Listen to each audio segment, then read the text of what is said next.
Hello, everyone. My name is Julie McVeigh, and this is Unordinary Made Ordinary, where we talk about some extraordinary experiences with everyday people. And today we are speaking with Yosef Segman. Yes. Welcome. Hi, nice to meet you. Lovely to Hello. meet you. I am very excited about our conversation.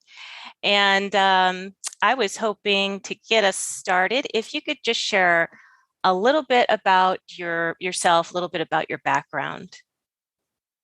Okay, I'm a mathematician, have a PhD in mathematics from the Israeli Institute of Technology, we call it the Technion. I spent 2 years in the electrical engineering in the same institute as a postdoc, and following I spent few months in Siegen University in Germany as a visiting professor, and then I spent 1 year as a visiting professor at Harvard University, and that was in 1993. Then I went to back to Israel and I started my own startups, developed microchip. And if you acquired like plasma TV in 2001, too, like LG plasma TV or JVC or Panasonic. So the main chip is the chip that I developed. Wow. And following, I did another startup. I was spent 2 years in Shanghai. And that is not the story I want to tell you. The story is that other stories, if you want to hear, but it's my Um, story. yes, I absolutely want to hear. I was going to ask you what got you interested into this topic and in the first I, place. I think I first in my first experience as out of the body experience was like in age 4, where I was burned in time my entire chest and belly, and I was in the ambulance, and I saw myself in the ambulance from the outside. I didn't know what, nothing about that, and I just kept this in my memory, but nothing. I didn't do anything about it. It just was not aware of what it means. But during my life, all the time I had a lot of questions, and this question emerged to me, and even when I was like in Siegen University working on the weekend and working on the forest, I start to shout like I knew there are entities outside there, and I knew there are, and I asked him, "You come and explain me how the first atom exists. What is outside the universe? If it's expanding, to what is expanding? What is outside that is expanding into? And if it's shrinking, what is shrinking?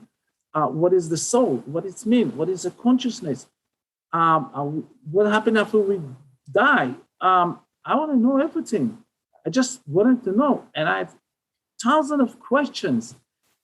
And I read books and you don't get any answers. If you read like Stephen Hawking, Stephen Hawking said, okay, the universe started from the Big Bang, and then who brought the explosion matter?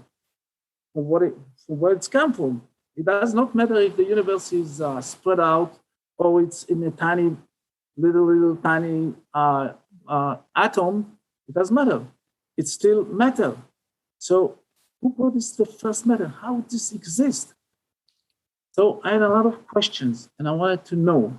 And even when my kids was young and we driving the car, coming from a vacation in the night, I was stopping the car, going out and shouting, "You have to come and explain me, explain and explain," until it's really happening. It's really happening. So I you told you just about had, my that's amazing. So you have the scientific mind, you're very well educated. And from such a very young age, you had that amazing experience, and you seem to have just a knowing and intuition that there's so much more. I love that. a lot of much more. You just cannot imagine how much more. I have a feeling you're going to share some profound experiences with us. Please So continue. yes. So when I started I came back from Harvard. It was in 1994, and then I established my first startup. It's called Oplas Technology. Hmm. And then I remember I just drove the car to take some components from the delivery components, enjoying driving the car. And it's like a post of light was in like my head, and my consciousness split into two segments, two parts. And one part of the consciousness was continue driving the car as usual. Everything was okay, and you're fully aware to the situation. And another consciousness was without body. And if you're looking yourself, you say, what's the hell? What's going on? Where's my body? And then I was sitting in front of three entities. And at the beginning, there was kind of, when you do pixeling, you pixelize the face that you cannot to hide, but you can see the head. It was like big head. So the three entities sitting in front of me, behind the desk, and all the background was a green background. And the third entity it's a regular face, with face like us, has a really face like us. I remember he has a black hair, kind of carré, like this, smiling. And then I was sitting in front of them and just looked at, and I was kind of, it's a bizarre situation because you are fully aware to the situation. So I was an entity without a body. I was looking to my body, looking to the look, and fully aware to the situation. I didn't see my body, but I was fully aware to the situation. And there's another consciousness driving the car, fully aware to its situation, and each consciousness was aware to the other part. So from one side, I would continue to drive in my car because I didn't want to do any accident, looking for a parking. And the other consciousness was sitting in front of three entities. So they asked me, what is that you want to know? What do you want to know? So I tried to speak, and it was not easy to speak. Where you have a virtual body, we talk about that. I couldn't speak. So they said, you are tense. Relax. So they put a keyboard in front of me, and they said, how about you write your question? I look on the keyboard, and then when you look on the keyboard, and then you immediately think about your hands and fingers, and then you got your hands and you got your fingers, and you can type. And then I look on my finger like this, and it was like frozen. I could not move them. And I said, listen, you're too tight. You have to relax. You have to relax. And then, so suddenly I said, are you holograms? And then the guy that was, is a face like me, like us, and he started to laugh. And they didn't answer the question, but they said to me, listen, how about you write all your questions? You write all your questions and you put it under your pillow. When you go to sleep, you will get all the answers. Then my two consciousness merge into one unique consciousness, the awareness, continue driving. In fact, I was parking the drive, and then I start to look outside if there is, everything is okay. But everything was okay. So I went to the office and said, why?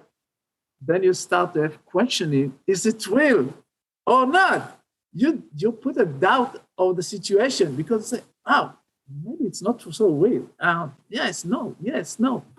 So I continue my life. There's nothing happening. I said, that's. And then at some day, we have a reunion of the elementary school, and one of the guys that we saw him like 20 years, I asked him, his name is Dovale. I asked him, Dovale, what is it you're doing today? Oh, he said, I'm doing healing. What do you do healing? Are you aircraft mechanics? That's what I remember. So what is it? I'm doing healing. Say I'm healing, and every night at 3:00 after midnight, I wake up. I put kind of stones on my head, and I dance. And I'm just asking for entities out there to come and talk to me.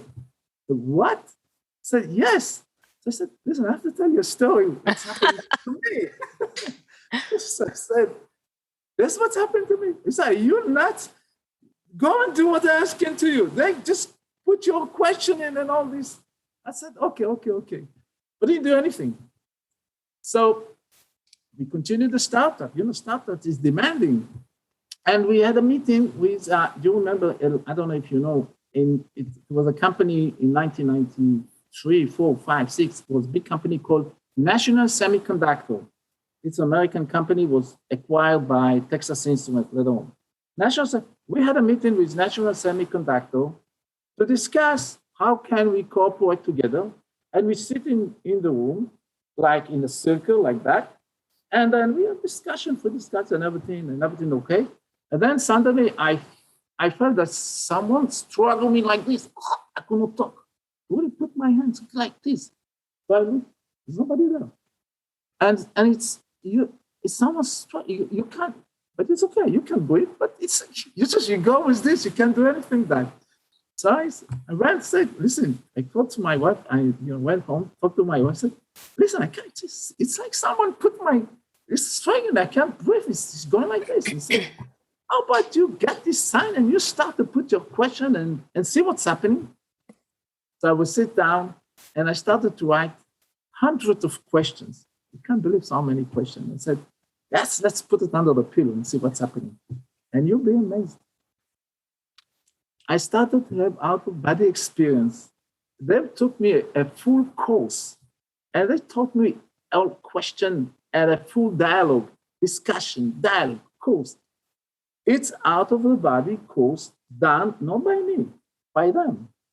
I will tell you who are they later on. By them. They taught me all the questions I asked. I mean, there's other things you can ask, but whatever I asked, and as long as my consciousness could observe it, so they taught me. There is questions that my consciousness at that time could not observe, could not get it. You can't teach everybody everything. You have to be ready. Your consciousness have to be in a situation. It's like a container. So that container can contain whatever you get it. Otherwise, it's waste of time. So whatever I got a lot of information and other things, it was a wonderful experience. All of it out of body experience where you just go, meet, talk. And each time you expose things and you get more mature and you start to control your, we call it virtual body. And you can do many things with your virtual body. It's existing. It's a nice thing to do. It's a nice thing to experience. I'm so jealous right now. I mean, hundreds of questions under your pillow. I want to do that. I've had so many questions, of course. And similar to you, where are yelling at the space? Where are you? What is this? Wonderful. Yeah. So anyway, and everything was come up into a book. And that book, I think I tried to publish it in the United States and the publisher was bankruptcy. So I just said, forget it. I have a work to do. I have three kids to support, have to make a living. And I really didn't do anything about that until end of 2019, beginning of 2020.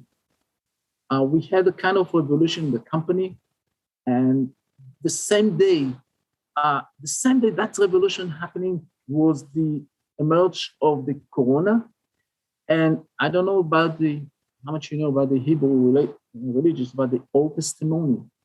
The same day that I was expelled from the company, went out, I was sold outside. It's that the same of the same week of the stories of where Joseph was sold to we call it Ishmael, it's pointed out by his brother. The same week, all this happening in the same week, same day, all this happened like that. So I was out. And Ella, thanks to Ella, and she really supported me, so my wife and my kids and everybody, and it was really, you're on the bottom. And you have to rebuild yourself again. So she said, that's a sign.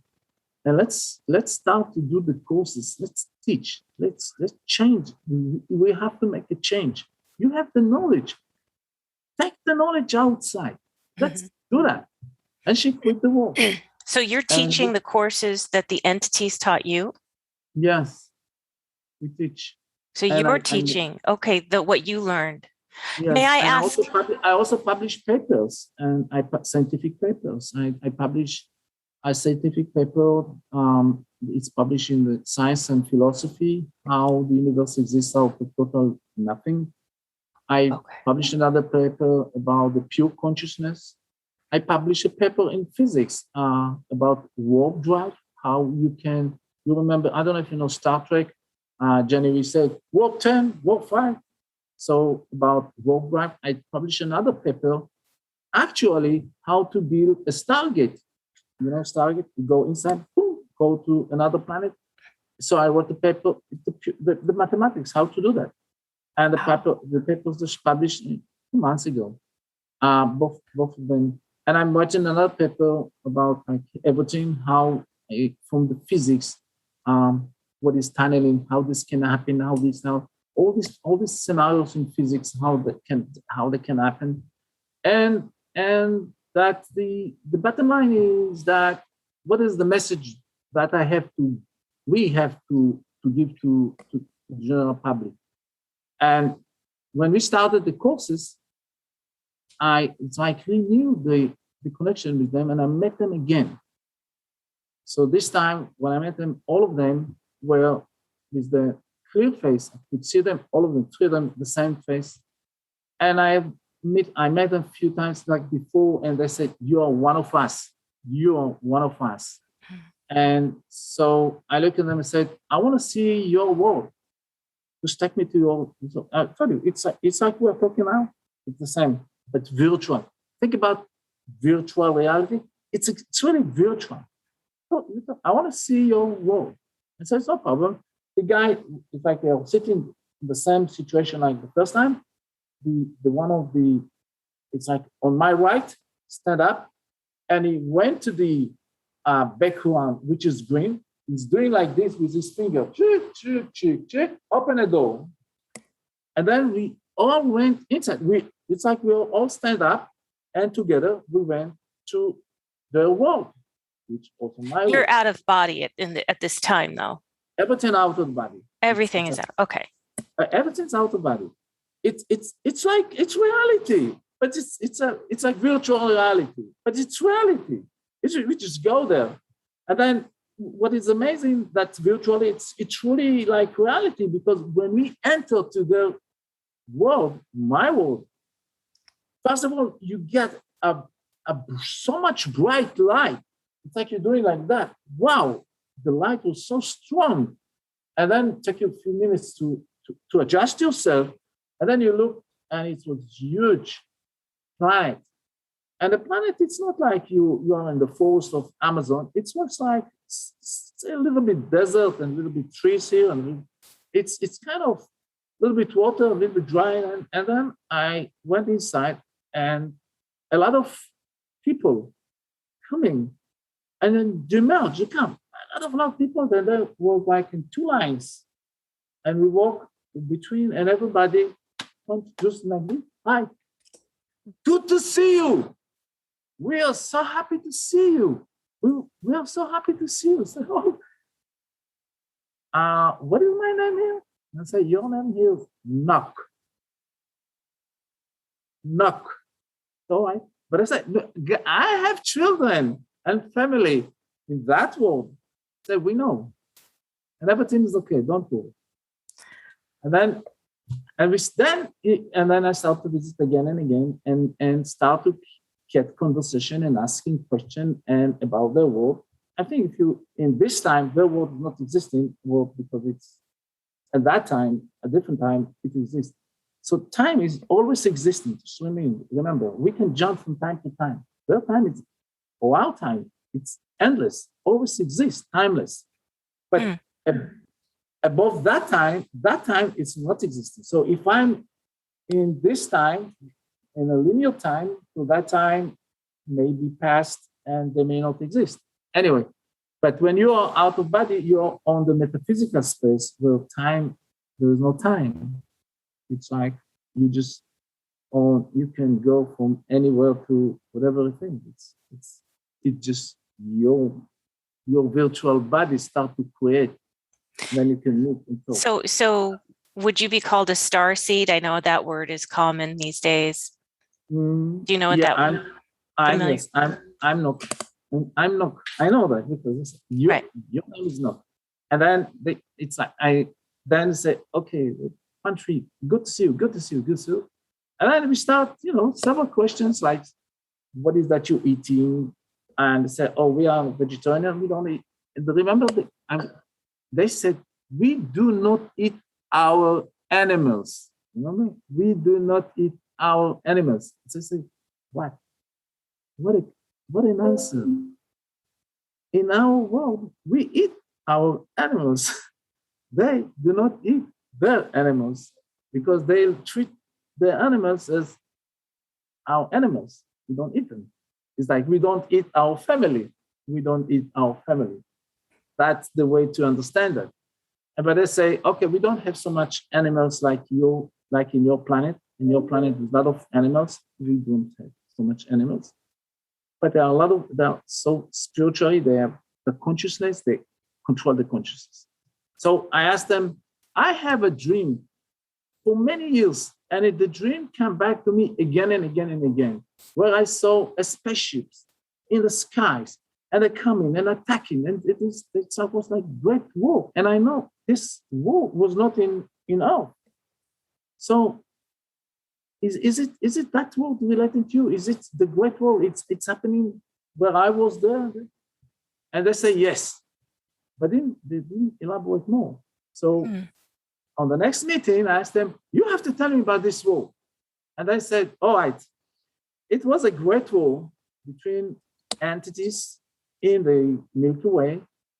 And it was in your time, it was over 5,000 years ago. It's like about 5,000 years ago. It's over.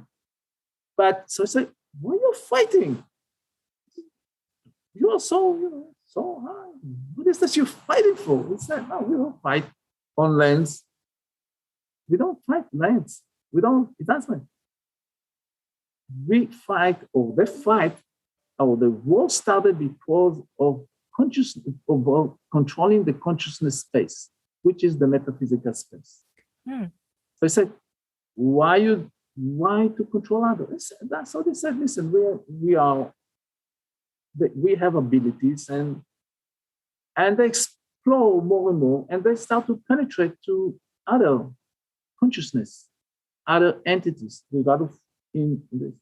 So they are also evolved, but they are not strong. So they start to fight them, and then said, no, then they said, we stopped that. We decided it's not good, and it will wrong. So they were wrong. So they stopped.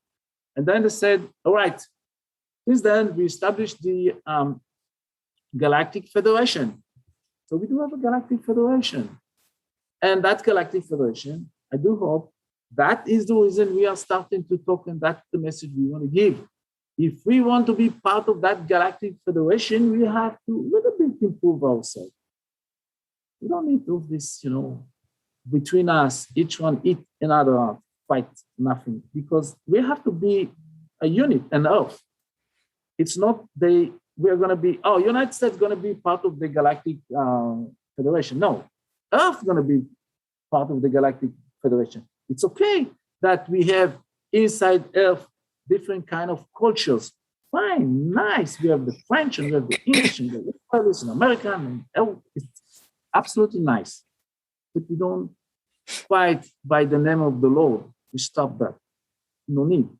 It's enough.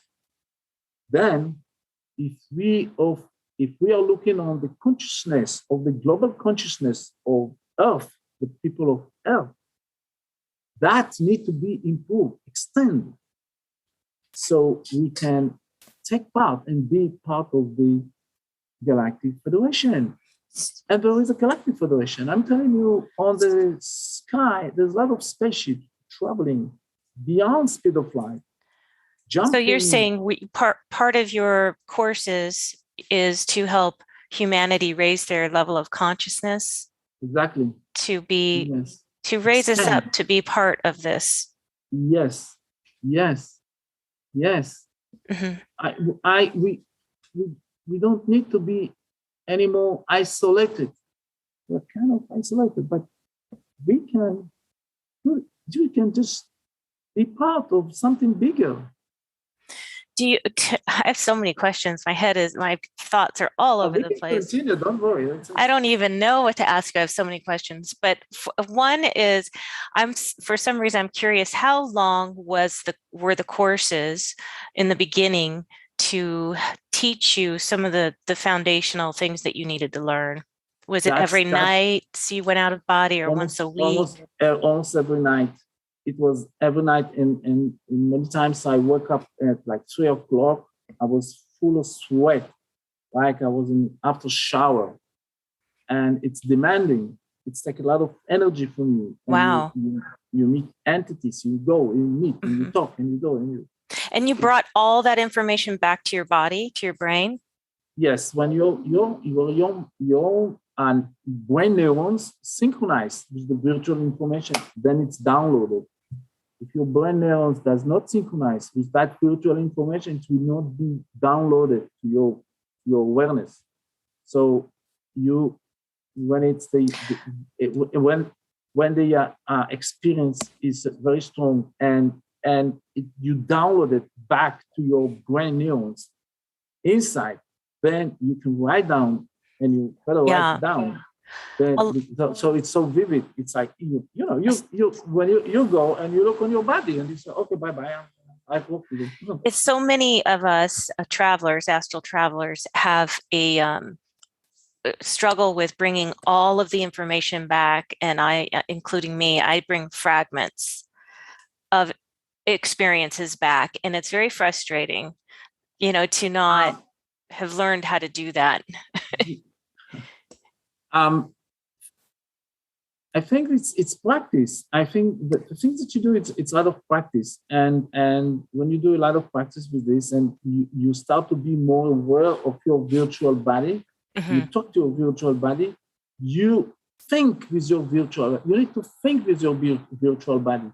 It's like you have a virtual neurons and virtual brains and virtual eyes and virtual ears and virtual mouth, and you can, with this all virtual, you can do whatever. I can put a different face or a different animal I can be, but doesn't matter. It's like how I'm constructing my virtual outlook. Just when you have this imagination to do that, and you can have this virtual difference. So you can do virtual whatever you want, but you're thinking with your virtual. And then one of the lessons we teach in the course is how that virtual body exists, which is called the soul, which is made for consciousness, but how that can exist, how it exists, and it exists. Otherwise, this world will not exist. So it exists, and now it's depending on each one of us to actually experience that virtual body. And as you experience more and more your virtual body, you start to dominate you control your virtual body. You control and say, okay. And if you meet that and say, oh, I just want to be a bird. I want to be this, I want to do that. And you start to experience a lot of different kind of experience, and it's experience. It's a nice to have. At a certain point, I think as explorer, you start to say, okay, I got a lot of experience, but I want to do something more. I want to bring something new, something bring to assist, to evolve, to develop, to understand, and things like that. And that's what I'm trying to do now. And I think that is the purpose that of this meeting, and that's the purpose that I was kicked out from the night start and said, it's enough. You spend too much time and you're wasting your time, but it's enough. Let's go back and start to give the knowledge, provide the knowledge. And that's what I'm doing. And there's a lot of movement in Israel in consciousness evolution now. In Israel, a lot of things are happening. Very good. Hopefully that will continue throughout the entire planet. We also saw it in the United States. There's a lot of movement toward expanding and learning how to control or understanding the consciousness, what is consciousness about. But it's not enough understanding consciousness from your body. You also want to understand your consciousness for you outside of your body. Mm-hmm. And I think there's a lot of movement worldwide, and I see it in Israel and United States as well. And I can tell you about that because she's hooked to so much groups in the internet is doing that. I want to take the course. Can you tell us more about how to get involved in the courses that you teach? Well, we teach the course in frontal. We try to do it in Zoom, but I'm not kind of Zoom guy. But I think we will improve ourselves and we do the course in Zoom. So that will be our next. So the course, when we start the course, and we start with the theoretical or logical. I'm a logical guy also, so the logical questions: how it's possible that matter exists out of total void? Because initial situation or the basic or natural situation is total void. A void is something that you cannot describe because it's voidness. So we ask if the void is the natural situation, how it's possible that we are existing? So we start from that point. And then it's go and again and again. And then when we start to explain, then we explain and we start to bring a lot of biblical files. And we say, look how God is described and look what we say. Now you can understand the logic behind that. And then we go.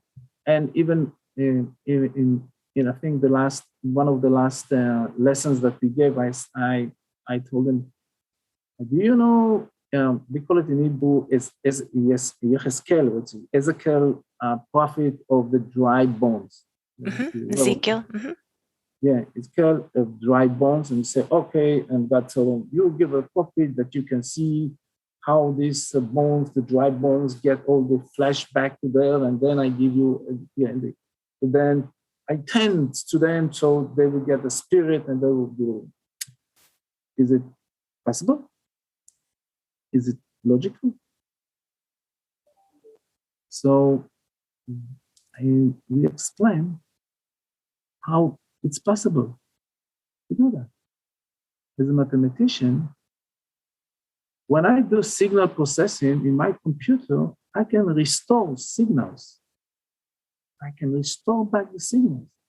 So let's imagine that from the metaphysical space, you're doing restoration of signal. And if you do that, how you can do that? So the paper that I published about, we call it jump drive, which means I'm jumping from place to place. And if we understand the logic or the mathematics about that, we can understand how it's possible to restore or recover a body back. So I try to say, okay, you look on that sentence, you look on this, you have a scale, we call it a scale vision, and look on the mathematics and see it's possible. And then you start to connect between all this and see, okay, you start to understand that matter is kind of, we call it plastilina, that you can play with it. And warp 10, it's possible, even though physics tell us that that speed is, or velocity is bounded by speed of light. So it's possible to fly above speed of light. Yet it's possible. Well, it's interesting for me and probably some of the listeners to kind of put some meat on the experiences we're having. I mean, I love the experiences, but as I said earlier, I don't know if it was during the recording, that I certainly don't know how it all works, but I would be interested in learning a little bit more about how it's all possible. Even though I'm not a real scientific minor necessarily, but I still am very curious to try to make sense of some of this. So I'm so interested in your work, and I need to get your book. I want to join the courses. And now I'm hooked. And I still have so many other questions. Like, did you ever find out what the name of the planet was that you're from? Noik?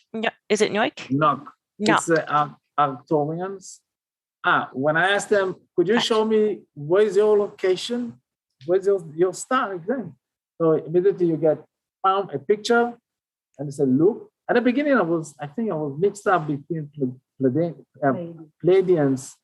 And then I said, no, it's not Pleiadians. I think it's not. And then I got that's what I saw. And when I saw it's the Arcturians. Okay. You know Arcturians? I've heard that physically, I thought that they were blue and smaller. I don't know though. But I don't know. When I look at them, they were nice. But humanoid in nature. Yes. And they're nice. And then you figure out there's a lot of entities. There are some that have really face like us. Not many face like us. There are some that have face like us, but they are more gray. You look at them, it's like gray. And so one of the meeting, and they even asked me, don't shout out your connection, because I said, okay, I'm tired, I want to go. No, stay. They say, okay, just look on the picture. And they say, thank. They start showing me picture of people, of different kind of people, entities, that they are all the Galactic Federation. They say all of them, they are part of the Federation. So you start to meet them, you start to know them. So your purpose, one of your purposes, so would you describe it that you, Nyok, reincarnate, Nyok, and knock. Like knock, okay. Yes. Like knock on the door. Okay, so knock. Reincarnated into Yosef. Is exactly. That for the purpose of what you're doing? Well, one of the purposes, I guess so. For what you're doing now. I guess so, to experience, to fight, to argue, to love, and to teach. And, and then go back. Because one of the meetings there, I saw like, it's like my guide, and say, it was like children. It's like, I meet you like big one. And I said, no, I miss you. Come home. I miss you. You start to cry. I missed you. Wow. Come home. I said, listen, let me finish this tour. I'll come home. Well, what do your wife and children think as far as, okay, dad's, my husband, he's going to go back to the Arcturian planet. They're fine. They're like, all right, honey, have a good time. Don't worry about that. I said, don't worry. I'm always, when your consciousness, it's not like, and you are spread. It's your many, multiply. So never think about your consciousness as a single consciousness. Because you are here. When you start to think about your consciousness as a multiplication consciousness, and when we teach on the course about what is consciousness, and we go step by step, and then one of the questions, and in the end of the day, say, listen, your consciousness is sometimes how much you can absorb entities into your body. So if you say, oh, I'm reincarnated here and reincarnated, it doesn't matter, it's happening all the same time. So I'm reincarnated, and say, all right, that's how much you can absorb. So I'm not, and I'm Yosef, and I many entities, and I'm this and that. And I'm sure you are also, but you need to open your consciousness, spread on the consciousness virtual net. And you can move on that consciousness virtual net and start to see things, observe things. And if you become more and more control of consciousness, you can start to build on worlds, your own world, really, universe. Depends on you, everybody else. You can do that. So fascinating. Well, we are running out of time, unfortunately, but I am going to get the links, to how people can connect with you and put them in the description. And if you want to share also. I want to share to also Ella, introduce Ella because we're working together. And she is wonderful. She is now teaching. Here, Hi, Ella. There you are. In and out. There you go. Oh, you disappeared again. Yes, Ella and I chatted. Ella, Hi again. Ella was the first one really read. She read the book, and we worked together. And then she come with the yellow mark Highlighter. Yeah, highlighter, and say, "You explain me this. You explain me that. You explain me that." That was the beginning of the course for Ella. And Ella, it's okay. It's because of that background. That was the beginning of the course of Ella. And then she said, "I want to have the experience out of the body.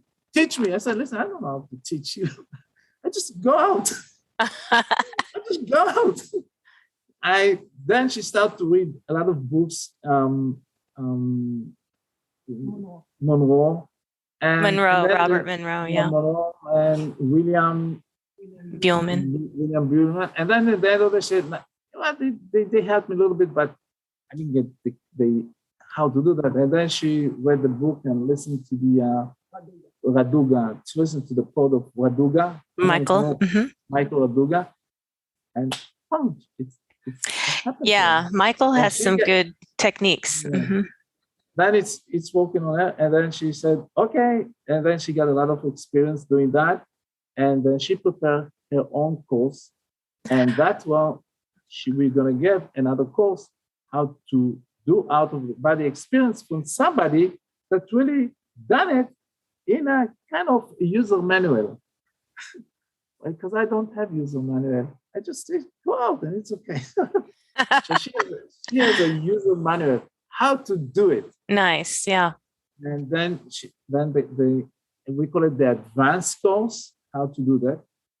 And then later on, when you start to do that, it's like you start to learn how to drive.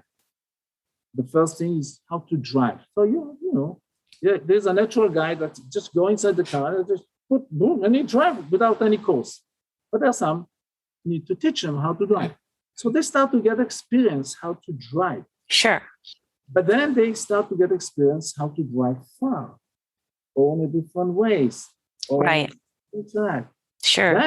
Then they start to say, okay, let's build our own roads, our own streets, our own pathway, our things like that. Let's start to do it. That is where you start to have a very solid virtual consciousness, a virtual body that you can really create in the virtual world. Like we create in the natural world. Doing that in the virtual. Remember when the first sentence I said, when they asked me talk, I could not talk. It was difficult. And that's so right. I cannot write. It was difficult. But, in time, you start to drive. You start to talk. You start to think virtually. I can give a lot of things that's happened to me, but, I guess time is short. But there are many, many things that about the outside. It's fascinating. Well, we could have you on again to do another interview of all of your different experiences. We could do that if you wish, no problem. If you want to. But I've really enjoyed this. I'm here to share. I'm here. Thank you. And I appreciate you doing that. I really do. I just feel like there's so many people having experiences. I don't know if this is new, but I'm learning now that, wow, because I'm opening myself up to these things and I'm learning about, wow, it's not so uncommon. Some of these experiences, they're not so uncommon. People are having fantastic spiritual, amazing experiences in their lives. And I love hearing about them. So I really appreciate you sharing and the work that you're doing. Thank you very much. So thank you for joining us, and thank you everyone so much for watching. This has been Julie McVeigh with Unordinary Made Ordinary, and I do hope you will join us next time for another fascinating interview. If you did enjoy this video, please give it a thumbs up, and then of course, if you like this content, this type of content, please subscribe and hit the bell icon so that you're alerted to future videos. And I hope you're having a wonderful day or evening, on the planet or off the planet, wherever you are. And we'll see you next time. Bye-bye, everyone. Bye bye. Thank you.